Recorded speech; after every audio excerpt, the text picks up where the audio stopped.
Namaskar, good morning. It's 23rd of June, 2023. It's around 10:30 a.m. now. I'm up at Diamond. And it's very relatively quiet here. There's hardly people around. Most of the staff seems to be have vacated their um, positions and probably at a meeting I heard.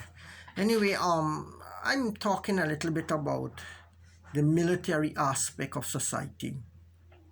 Now, society has the medical, the clerical, the divinatory, and from these they say branched off different vocations, different professions.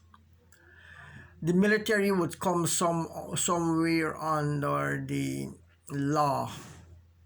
The law body is wide encompassing the discipline forces, the lawyers, the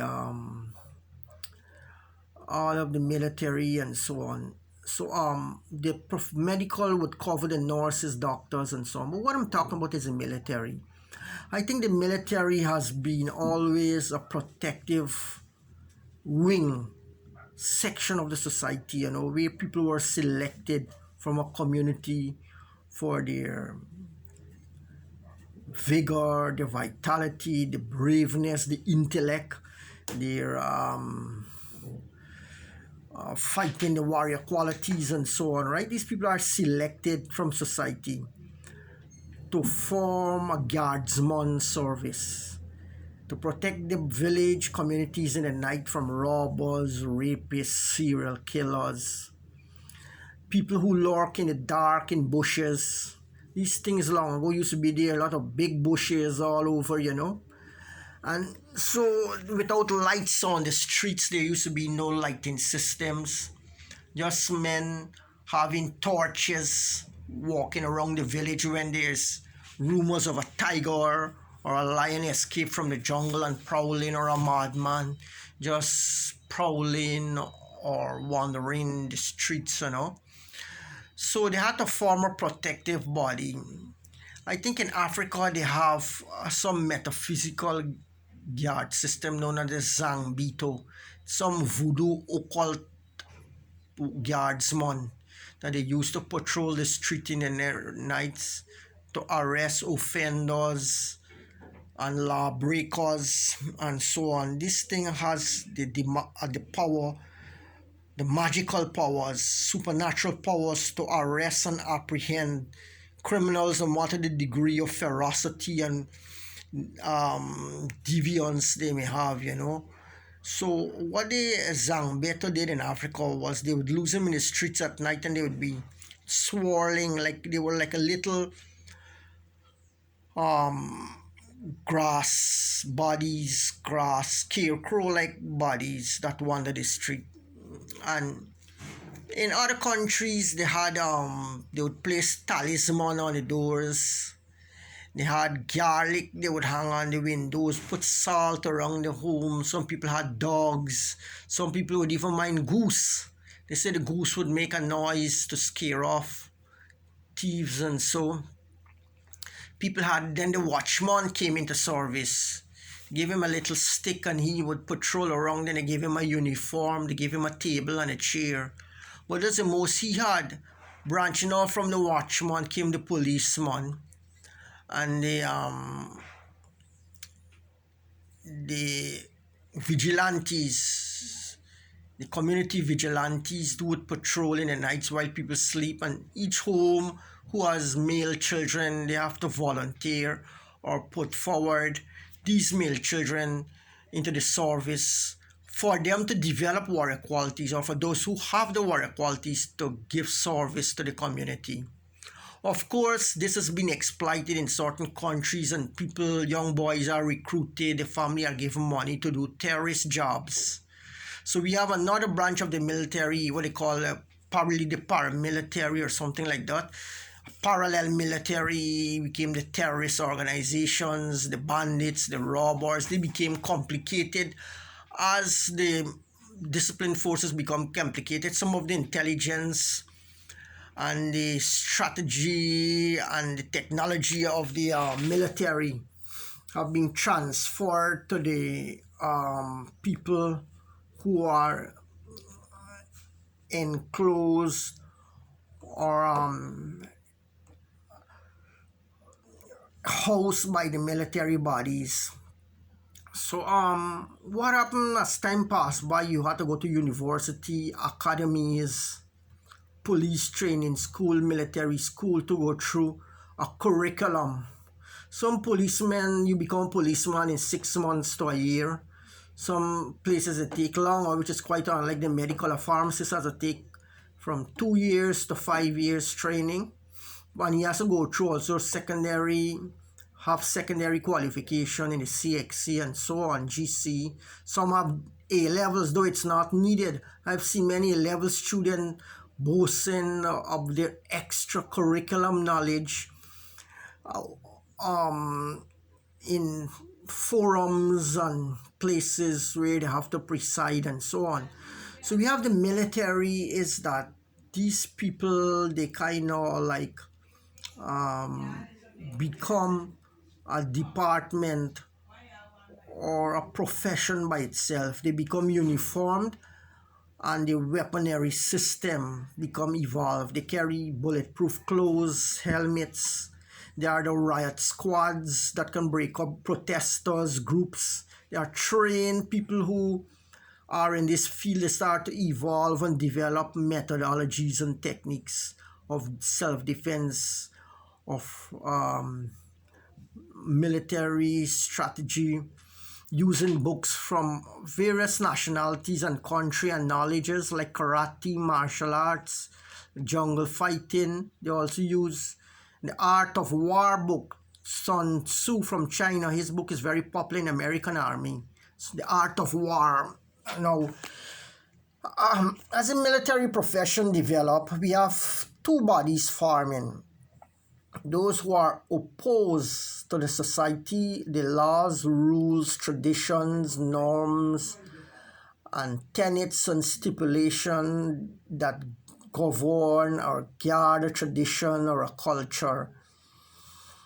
They tend to protect these tenets, these systems, by directives given from elders of the village, wise people, counselors, respected people, wealthy people, influential people like the kings, the maharajas, people who can guide society or guide people. But there's always been a back flaw in that the military system has not been perfected.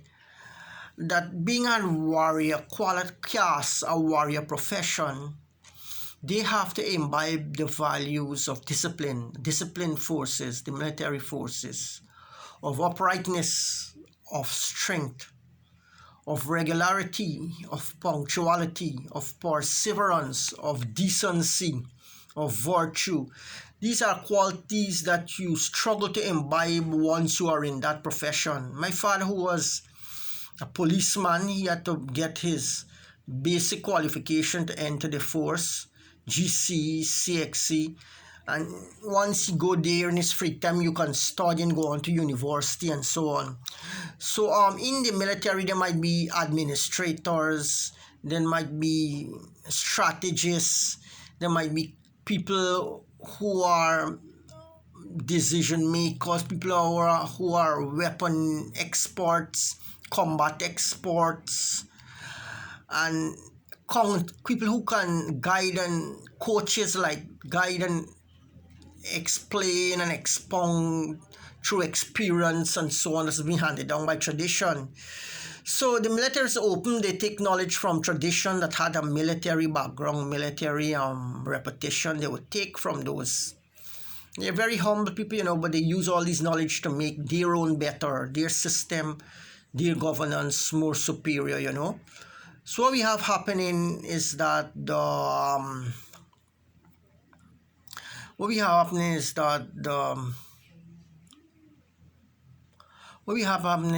the military and the parallel militaries like the bandits, the outlaws, Jesse James, Billy the Kid, and these guys form two opposing forces within the society.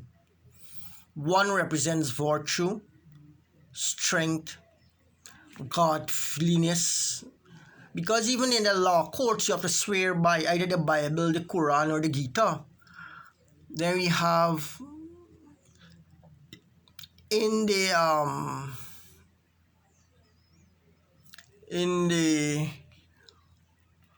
parallel force, the bandits, they have the warrior quality, the fighting spirit, the force, but they use it for their own selfish ends. That's the difference. One use it, the military and warrior quality, in a virtuous way, the other for a self-centered. And so we have the military quality can degrade to what they call a static, as toxic warrior qualities, right? People who don't represent virtue, but that they can kill and they can subdue and conquer. While in the military and the organized military forces of the great nations, right? They fight to represent a country that is pursuing knowledge, is pursuing expansion, growth, and studies, and research work, and so on. They kind of like protect the intellectuals and the labor class. So they form the protective power. Usually the military is often in consultation with the clerical class, the mystic class, where they render knowledge and they render counsel advices before they go to war, before they take a step, They say the warriors, they do not look before they leap, They fight without thinking, they fight without planning, and this happens many times on when they're unprepared or they don't have a plan or chart out a navigational map or anything of the sort. So not because you have the fighting spirit or the killing instincts would make you a warrior or a soldier of the best kind. When it is taken with people who are trained, they are prepared, their powers are harnessed and goaded in the right direction, we may have a properly trained unit or body to fight and protect laws that were given by God, by man, by society, by the wise and the good, the virtuous. But while the other who think he's a warrior by nature cannot see further than his nose, he fights for petty things, small things, for his own body comfort, for his basic needs. So many a warrior, many a fighters, they are degraded to the level where they just fight for existence, for the basic necessities, for pleasure, for comfort, rather than fighting for a vision or a futuristic ideal or positive ends and outcomes of their nation, community, or country. So the idea of military body is one of being a disciplined force. And according to some people, they say the fight in the warrior field is one of heroism. It's one that should be guided and goaded by experienced elders and wise caretakers. For example, the tantric master Shushananvut, he said many Kshatriya, they should fight for a high goal, which is expansion of consciousness or cosmic consciousness. If they fall short of that, they will lose their energy, their strength, their rationality, their respect, self-respect, and their integrity, it would all collapse and disappear. So they will then dive into an abyss of what they see suspension, an abyss of um, stagnation until they are resurrected for another purpose, if it is not higher or lower. So most of the time the Kshatriya is looking for a fight. He's searching for a reason to fight. He's giving a reason for a fight. Now the warrior class has often been compared as being inferior to the intellectual class but superior to the laborer class. While intellectual class is inferior to the business class, the businessman, they can buy intellectuals, pay them to work for them. So the money makers and the money handlers, they have money power over the warrior class and the intellectual class and the laborer class. So we have this interplay between qualities are there, but we should use it for the service, for a great end, or we will find ourselves with frustrated extension of our existence. We will find our movement being thwarted, being compromised by forces and laws that we cannot really decipher or understand. So all the forces and all the powers within our being should be magnified for a benevolent use and benevolent use and outcome of purpose. Thank you. This is Mr. Gear at Diamond. Namaskar.